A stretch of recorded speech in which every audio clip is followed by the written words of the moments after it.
আমি ক্ষমা চেয়ে নিচ্ছি। আমি যে দেশে এখন আছি এখানে ফেসবুক চালানো যায় না। একটা ভিপিএন এর মাধ্যমে অ্যাক্টিভ করে আপনাদেরকে, যেহেতু আমার কথা দেওয়া ছিল যে আজকে আপনাদেরকে লাইভের মাধ্যমে কিছু কথা আপনাদের কাছে প্রকাশ করব, সেই ক্ষেত্রেই আমি চেষ্টা করেছি লাইভে আসার। হয়তো বা আবারও যে কোনো সময় লাইন কেটে যেতে পারে। আমি খুব শর্টের মধ্যেই আপনাদের সাথে আমার দুটি কথা শেয়ার করতে চাই। কখনোই আমি ভাইরাল হতে চাইনি। সেই 2006 সালেও আমি মোবাইল ফোনের যখন বিজনেস করেছি তখন আমি 990 টাকায় 999 টাকায় মোবাইল ফোন দেওয়ার চেষ্টা করেছি। পাশাপাশি যখন যে সুযোগ পেয়েছি তখনই সেটা করেছি। এই ছাড়টা আসলে এটা আমাদের একটা মার্কেটিং স্ট্র্যাটেজি। আমরা গ্রাহকদের একটা ফ্যাসিলিটি দেই। গ্রাহকরা আমাদের বন্ধু, আমাদের ভালোবাসার পাত্র। সেই জন্যই আমরা গ্রাহকদেরকেই আমরা ফ্যাসিলিটি দেওয়ার চেষ্টা করি সব সময়। আপনারা অনেকেই কাপড়ের ব্যবসায়ীরা অনেক ধরনের কথা বলছেন, অনেক ধরনের। আমি তো আগেই বলছি যে আমার প্রোডাকশন কস্ট আপনাদের মতো না। আমি কাজ শিখাই, তারপরে কাজ করাই। তো সেই ক্ষেত্রে আমার কাছে যারা কাজ করেন তারা এখানে একটা ট্রেনিং সেন্টারের মতো কাজ করেন। যেই কাজগুলা অন্য জায়গায় শিখতে গেলে পয়সা লাগবে, আমার এখানে ফ্রিতে করেন এবং ফাইনাল যে ফিনিশিংটা আছে সেটা আমরা দক্ষ কারিগর দ্বারা করাই। সুতরাং আমাদের কস্টিং কম হওয়ার আরও একটা কারণ, অনেকেই আপনারা এখন বলতেছেন কেন অনলাইনে সেল করি না। আমাদের প্রফিট মার্জিন অনেক কম, অনলাইনে আমরা বুস্টিং করতে পারি না। অনলাইনের জন্য আমরা স্ট্রং কোনো ম্যানেজমেন্ট হায়ার করতে পারি না। আমরা অনলাইনে সেল করার জন্য এক্সপেন্সিভ এমপ্লয়ি এফোর্ড করতে পারি না। সুতরাং এই জন্য আমরা অনলাইনের প্রতি আগ্রহী হই না। এছাড়াও অনলাইনে জন্য যে স্টকের যে ইস্যু আছে, সেগুলো রিটার্ন পলিসির যে ইস্যু আছে, সেগুলো আমাদের স্টকের সাথে একটা ম্যানেজিং ডাইরেক্টর, ব্যবস্থাপনা পরিচালক, আমি এটাও প্রকাশ করি না। অনেক কর্মচারীরাও আমাকে ঠিক মতো চেনেন না। কিছুদিন আগের একটা ঘটনাই বলি। মিরপুর শাখায় আমি গিয়েছি, ওখানে ম্যানেজারও আমাকে চিনে না, ওখানে যে কর্মচারীরা আছে তারাও আমাকে চিনে না। আমি একজন গ্রাহকের মতোই তাদের সাথে কথা বলে দেখলাম যে তারা আসলে কিভাবে কাস্টমারকে সার্ভিস দেয়। তো খুব ভালো সার্ভিস তারা দিল। তখন আমি অত্যন্ত দুঃখিত যে আসলে আমি চায়নার যে শহরে আছি, পুরো চায়নাতেই আসলে ফেসবুক চালানো যায় না, ভিপিএন এর মাধ্যমে চালাতে হয়। আমি কিছুক্ষণ আগেই ভিপিএনটা কিনেছি, পেইড ভিপিএন, তারপরও কাজ করতেছে না। তো আমি আপনাদেরকে এতটুকুই বলতে চাই, যতটুকু হয়েছে এটি অনেক বেশি হয়ে গেছে। আপনারা সবাই অনেক ভালোবাসা দিয়েছেন। সাংবাদিক বন্ধুরা, সাংবাদিক সংবাদকর্মী ভাইয়েরা যারা চেষ্টা করেছেন যে আমাদেরকে ইনসাফ করে দেওয়ার, আমরা ইনসাফ পেয়েছি আলহামদুলিল্লাহ। আমাদের দোকান যেহেতু খুলে দেওয়া হয়েছে, আমরা যে একটা অফারের কথা বলেছি, ঈদের পর এখন আমাদের একটি স্টক ধরার একটা বিষয় আছে। আমরা একটি স্টক ধরে তারপরে আপনাদেরকে আমরা একটা অফারের ব্যাপারে ইনশাল্লাহ জানাবো। গতকাল রাতে আমি দেশের বাইরে আসছি, পর থেকে এখন পর্যন্ত ঘুমাই নাই। অনেক গুরুত্বপূর্ণ ব্যক্তিত্বরা আমাকে স্মরণ করেছেন, তাদের অসংখ্য ধন্যবাদ। তারা পাশে থাকার কথা বলেছেন, তাদেরকে অসংখ্য ধন্যবাদ। তারা বিভিন্ন প্রকার প্রতিশ্রুতি আমাকে দিয়েছেন, এজন্য তাদের কাছে আমি কৃতজ্ঞ। আমি আবারও বলছি, আমার ভাইরাল হওয়ার যদি ইচ্ছা থাকতো তাহলে যখন যেখানে যা করেছি সবকিছু আমি তুলে ধরতাম, যেগুলো আমি কখনোই ধরি নাই। আমি করোনাকালীন সময় যখন 350 টাকা KN95 বিক্রি হইতো, তখন আমি আয়না সেটা 80 টাকায় বিক্রি করছি। আমার 77 টাকা কস্টিং ছিল, 3 টাকা এমপ্লয়ি কস্ট দিছি। তখন কিন্তু আমি কারো বিরুদ্ধে বলি নাই, আমি সব সময় চেষ্টা করছি যে আমি যেটা আমার কাছে মনে হয় যে এটা বলা আমার প্রয়োজন, আমার ইমানি দায়িত্ব, সেটাই আমি বলেছি। আমি কোনো রাজনীতির সাথে জড়িত নাই। আল্লাহর ওয়াস্তে আমাকে রাজনৈতিক হাতিয়ার হিসেবে কেউ ব্যবহার করেন না। আমি খুব সাধারণ একজন মানুষ। আমি এই আজকে 24-25 বছর যাবৎ কষ্ট করে যাচ্ছি। এই একটার পর একটা প্রতিষ্ঠান বন্ধ হয়ে গেছে, আবার জিরো থেকে আবার শুরু করছি। আমার এর আগেও বললাম যে ঢাকা ফোনটা হঠাৎ করে বন্ধ হয়ে গেছে, 2 পয়সারও মূল্য নাই সেই টেলিফোন সেটের। আমি কোনো প্রতিকার পাইনি, আমি কারো কাছে বলতে পারি নাই। পর্যায়ক্রমে এরকম সিটি সেলটাও বন্ধ হয়ে গেছে, 4000 টাকার মোবাইল ফোন 10 টাকায় বিক্রি করছি। এটা তো শুধু আমি একার না, এই সিটি সেল বিক্রি করছে এরকম হাজারো লাখো মানুষ আছে, তাদের সবারই এই সমস্যা হয়েছে। তো আমি অল্টারনেট আরেকটা ওয়ে বাইর করছি, আল্লাহ পাকের রহমত ছিল, আল্লাহ পাকের অশেষ কৃপা ছিল। সেই ক্ষেত্রে আমি সেগুলো করতে করতে আসছি। আমি এখন আপনাদের মাধ্যমে জানাইতে চাইছি এইটাই যে যদি আমার পাঞ্জাবি বিক্রি করতে গিয়ে যদি কারোর সাথে আমার ঝগড়ার সৃষ্টি হয়, ঝগড়া করতে হয়, তাহলে এই পাঞ্জাবির ব্যবসা লাগলে আমি করলাম না। আমার সেলস এই বছর অনেক ডাউন ছিল, আমার না, ওভারঅল সবারই ডাউন ছিল। কেউ যদি বলে অনেক ভালো, তাহলে তার উপর আল্লাহর রহমত ছিল, বা হয়তো তার বিজনেস পলিসি অন্যরকম ছিল।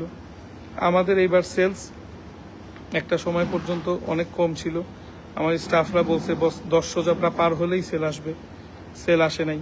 তারপরে তারপরে আমার কাছে আমার সেলস টিম বলছে যে 10 তারিখটা পার হলেই সবার হাতে স্যালারি আসবে, আসলেই সেল আসবে। তারপরেও হয় নাই। 12 তারিখের পর থেকে আমাদের সেলস আল্লাহর রহমতে হয়েছে। আমরা গত বছরও চাঁদ রাতের দিন 99 টাকায় পাঞ্জাবি দিছি। এখন কেন দিছি, কিভাবে দিছি, এই জিনিসগুলা যদি আপনারা এত যাচাই বাছাই করে আমাকে কালার করতে চান, তাহলে আমি আর দিব না। আমার পক্ষে এমন কোনো কাজ করা সম্ভব না যে কাজ করার মাধ্যমে আমি আমার মরহুম বাবার স্মৃতি ধরে রাখার জন্য এই প্রতিষ্ঠানটা আমি চালু করছি। যে আমার বাবার ইচ্ছা ছিল যে আমরা 2 ভাই এই ব্যবসার সাথে জড়িত হই, কিন্তু আমার বাবার এই স্মৃতিটা ধরে রাখতে গিয়া আমি আমার চরিত্রে দাগ লাগাইতে চাই না, এবং আমার বাবার নামের মধ্যেও কোনো খারাপ কথা আসবে এটাও আমি চাই না। রাজনৈতিক কোনো কিছুর মধ্যে আমাকে ইনভলভ আল্লাহর ওয়াস্তে করবেন না আপনারা। আপনাদের কাছে আমি ক্ষমা চাই। আর যারা আমাকে ভালোবাসা দিয়েছেন, আপনাদের কাছে আমি চিরদিন কৃতজ্ঞ থাকবো। এতটুক ভালোবাসা পাওয়ার যোগ্যতা যে আমি রাখি, এটা আমার কল্পনাতেও ছিল না। আমি তারপর আপনাদের কাছ থেকে ভালোবাসা পাইছি। আমার সারা জীবন এটা নিয়েই, এতটুকুই আমার জন্য যথেষ্ট। আমি আমার যে সকল কাজ আমি করছি সম্পূর্ণ আল্লাহকে রাজি খুশি করার জন্যই করছি। আমি কখনোই খুব বিলাসিতার জীবন যাপন করি নাই। এক স্যান্ডেল দিয়ে 2 বছর 3 বছর পার করে দিই আমি। আমার পরিবারকেও আমি স্বল্পতার মধ্যেই রাখার চেষ্টা করি। যারা দেখেন যতটুক প্রয়োজন, যতটুক ইসলামে নারীর অধিকার, মার অধিকার, ওয়াইফের অধিকার, সন্তানদের অধিকার পালন না করলেই না, ততটুক পালন করার পর যদি অবশিষ্ট কিছু থাকে সেটা আমার জন্য আমি রাখার চেষ্টা করি। সুতরাং আমার কারো প্রতি কোনো ক্ষোভ নাই, আমার কারো প্রতি কোনো আক্রমণাত্মক কোনো চিন্তাভাবনা নাই, যেটা সেদিন ঘটনার দিনও আমার ছিল না। আমি সেদিন আল্লাহর কাছে বিচার দিছি। আল্লাহরই ইচ্ছা, সেই সময় ইফতারের সময় ছিল। আমরা সবাই একসাথে হাজারীবাগ শাখায় বসছি, মাটিতে বইসা আল্লাহর কাছে আমি ফরিয়াদ জানাইছি যে আল্লাহ, এরকম একটা জুলুম আমার উপরে হইল, তুমি এর বিচার করো। আমার স্টাফরা সবাই আমিন বলছে। হয়তোবা আল্লাহ পাক সেটাই কবুল করে নিছে। আমি যদি কোনো কিছু করতাম তাহলে হয়তো আমি আইনের আশ্রয়ে যাইতাম, আমি আরো বড় কোনো কিছু করার চেষ্টা করতাম। আমি সেরকম কোনো কিছু করি নাই। একটা মনে দুঃখ ছিল যে আমি কিছু করলাম না, তারপরও বিভিন্ন মানুষ আমাকে ফোন দিয়ে হুমকি ধামকি দিচ্ছে, আমাকে ভিডিও কল দিয়ে অস্ত্র দেখাচ্ছে। আমি তো ওই পর্যায়েই না। আমার মনে হয় না কেউ একটা সংবাদ সম্মেলন জীবনে প্রথম করবে, সে নিজেকে নিজে কীটপতঙ্গ বলবে, সে নিজেকে নিজে নিকৃষ্ট প্রাণী বলবে। আমি নিজেকে নিকৃষ্ট প্রাণী বলার পরেও আমার নাম নিয়ে যে সকল কথা বলতেছেন, এগুলোতে আমি অনেক কষ্ট পাচ্ছি। আল্লাহ পাক আপনাকেও বুঝার তৌফিক দান করুক। আল্লাহ পাক আমাকে এই সকল বিষয় থেকেও যেন মুক্ত রাখে। আপনারা সবাই দোয়া করবেন। আরেকটা কথা হচ্ছে গিয়ে যে এই প্রোডাক্টের অফারের ব্যাপারে এক একজনের এক একটা পলিসি থাকে। আমার যখন এক রোল মাল থেকে যখন আমার 72 পিস প্রোডাক্ট বাইর হয়, আমার 72 পিস একসাথে বিক্রি হয়ে যায় না, সেখান থেকে 4 পিস 5 পিস 6 পিস রয়ে যায়। তো ওই 6 পিস যদি আমি ডিসপ্লেতে রেগুলার প্রাইসে লাগিয়ে রাখি, সেই ক্ষেত্রে কাস্টমাররা সেটা ওইরকমভাবে পছন্দ করে নিতে পারে না।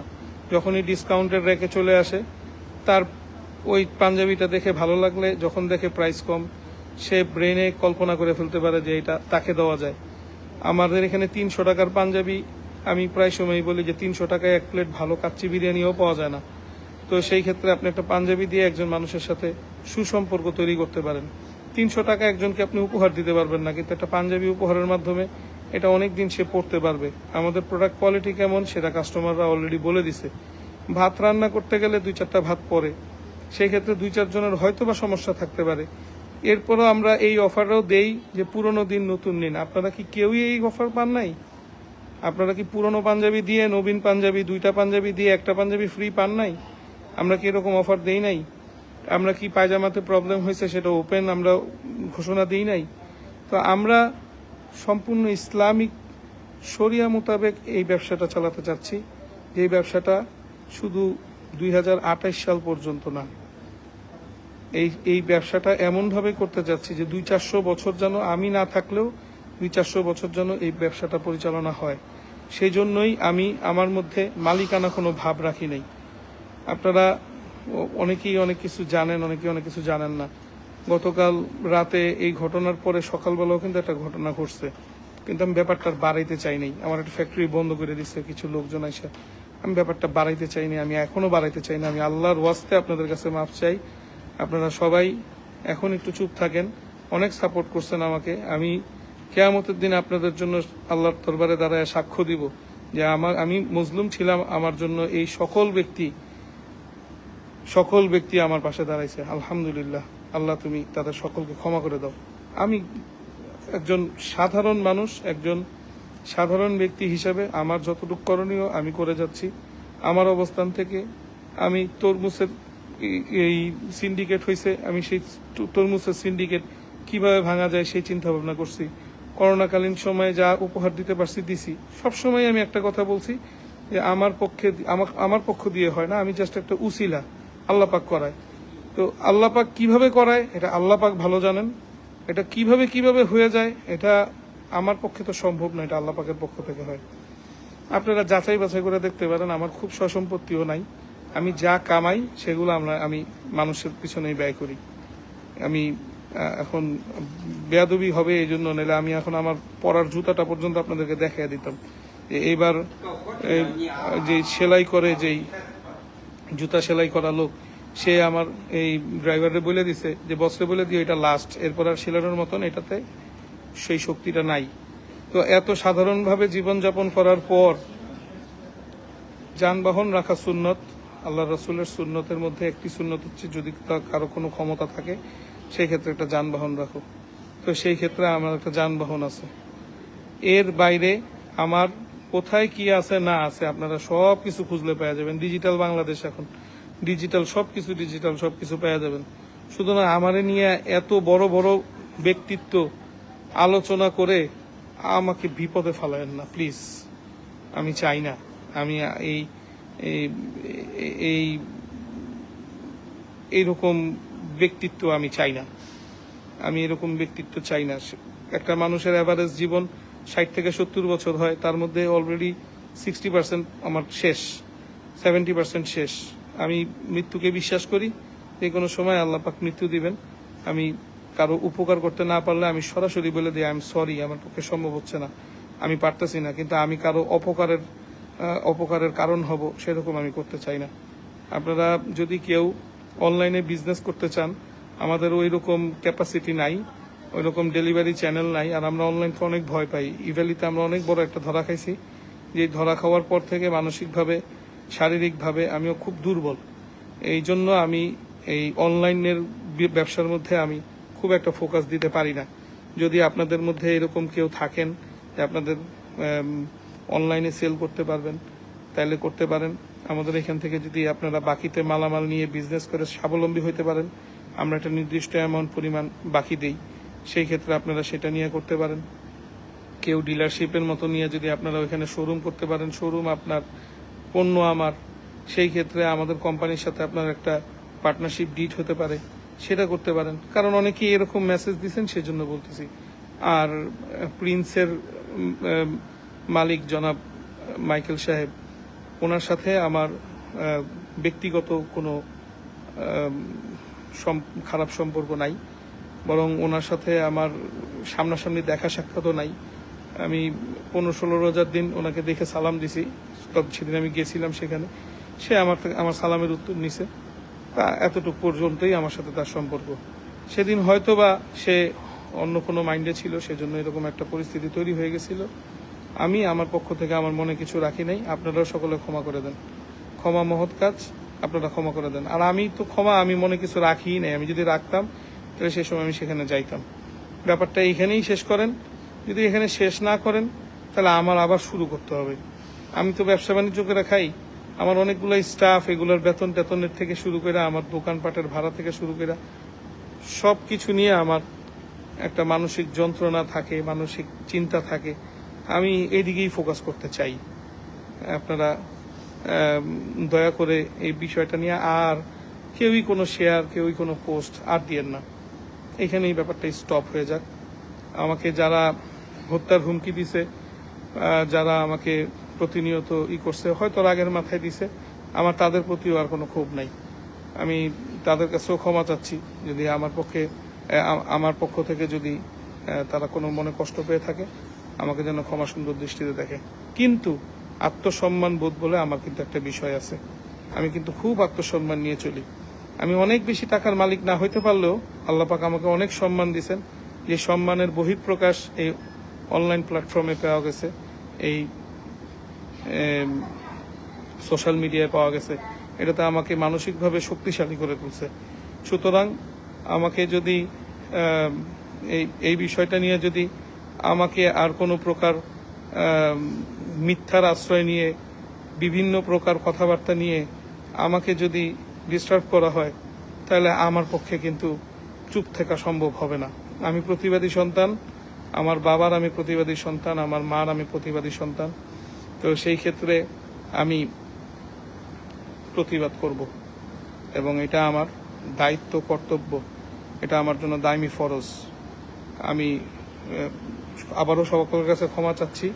সরকারের প্রতি আমার কোনো আক্ষেপ নাই।